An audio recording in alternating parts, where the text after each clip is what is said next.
работя в комплекс за социални услуги за деца с увреждания. Много обичам децата. Искам всичко като качество на услугата, като предоставени грижи да бъде най-доброто за тях. Първата ми специалност е медицински фелдшер съм завършила, работила съм.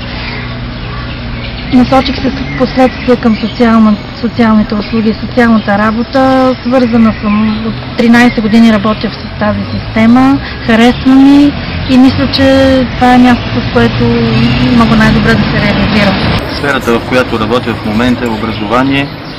Имам чувството, че просто съм наследил част от своите родители. Двамата ми родители са учители. Но любовта ми към историята повече ме влечеше, към миналото, защото там са корените на настоящето, всички ценностни, цялата ценностна система е изградена тогава. Въпреки че днес са позагубени част от тези ценности, това ме свърза с професионалния опит на учител в момента. Учител съм по история и по български език и литература и наистина съм удовлетворен от избора си на професия. Всичко това, което най-много ме радва, са успехите на моите ученици и признателността, която срещам в тях, в очите им, когато се виждам с тях. Като деца, какво искахте да станете? Като малък мечтаях да бъда летец. Обичах висините, свободния дух на човека и тайничко завиждах на птиците, които се реят високо в небето. Аз като малка да стана археолог. Много ми харесваше да разбера начина на живот на хората в минали времена и можах да осъществя така своята мечта, но пък имам друга професия, за която се радвам, че се случва така, че съм я избрала. Какво направите, за да осъществите мечтите си? Обърнах внимание повече на хората около себе си, задълбах се в тях и ми хареса да работя с деца. Реализирах мечтата си, в момента наистина съм удовлетворен от избора си. Аз се старах да бъда добър ученик, да усвоя всички знания, които ще ми бъдат необходими, за да се реализирам като добър професионалист, да бъда отговорен човек, дисциплиниран и да се изградя така като една добра личност. Кои предмети ви бяха най-интересни? Защо? В началото трудовото обучение, най-много физкултурата, последствие историята и всички науки, които са свързани с миналото на хората. Защо? Защото обичам да знам повече за миналото.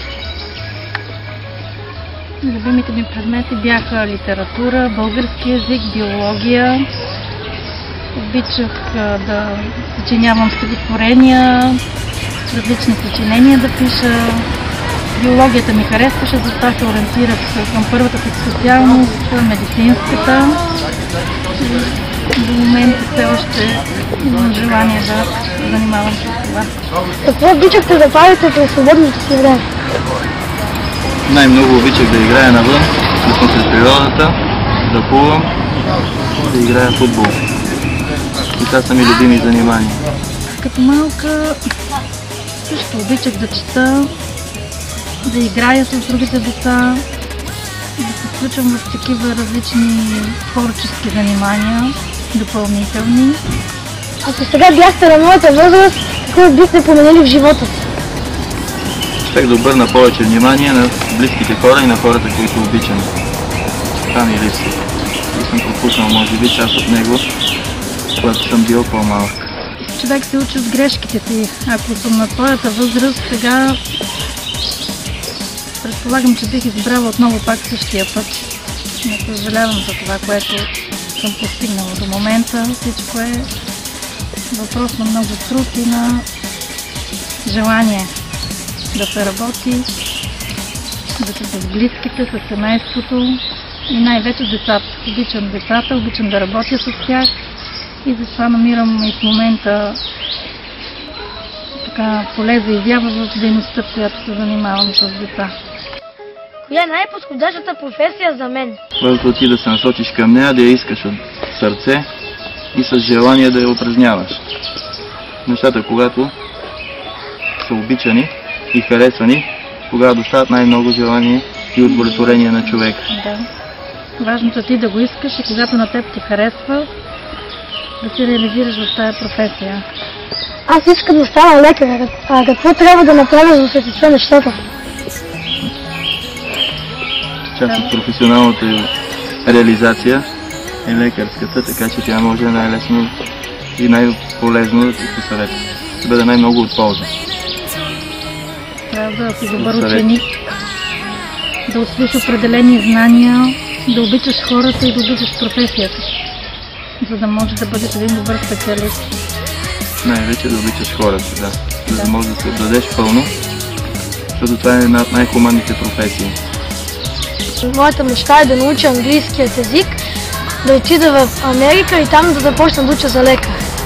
За да стана лекар ще уча много силно, ще съм стриктен към своята професия, ще уча много. В свободното си време аз обичам да играя с баща ми футбол, да си почивам, да рисувам и по някой път да гледам телевизия. Се радвам наистина да успее в тази насока и в тази област, в която той най-много иска да се реализира. Аз искам да бъда добър човек, да бъда честен, отговорен и независимо каквато професия избере, ние няма да оказваме влияние върху това, стига на него да му харесва и да му доставя удоволствие. Но преди всичко трябва да бъде добър човек. Да, това е най-важно. Да е честен и истински.